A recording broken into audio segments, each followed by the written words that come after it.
So, do you want to tell people about explain what the Bedbug Foundation is you're part of?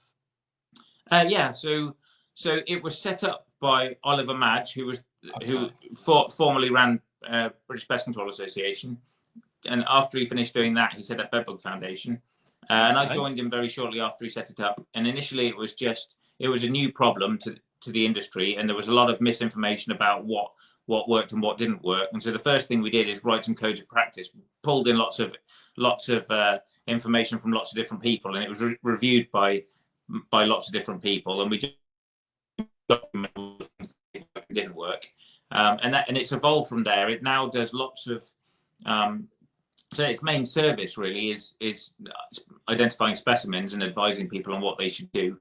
So that's really 2 or 3 hours a day of my time. Recently it's been a lot. Over the winter it's less, but recently I've been spending 2 or 3 hours a day identifying specimens for people and telling people what they should do. They could be living in an apartment building and they've got bugs coming from their neighbours, and they've got a landlord that isn't interested. So what can they do to make their lives better? So sometimes there's some legal, like expert witness type stuff involved in that. And then the other side of what the Bedbug Foundation does since 2017 is it provides certification for the bedbug scent detection dogs. So there's usually between about 75 and 90 bedbug detection dog teams, like dotted across Western Europe. They go to one of a network of training schools. I think there's about a dozen or something like that, and they'll go and take an annual test. And if they pass the test, then they go on a directory site called BBFK9, where you can find a team near me.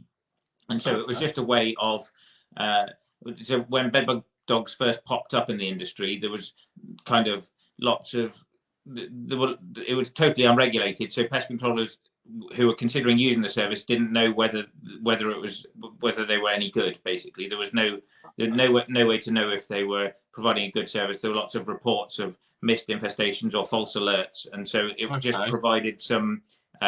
It allowed the pest control industry to have some, and the hospitality industry to have some confidence in the quality of the bedbug dogs, and I think that's been very successful. And so there's a lot of teams that are coming back for an annual test, and then they go on this directory site, and that brings in work for them then.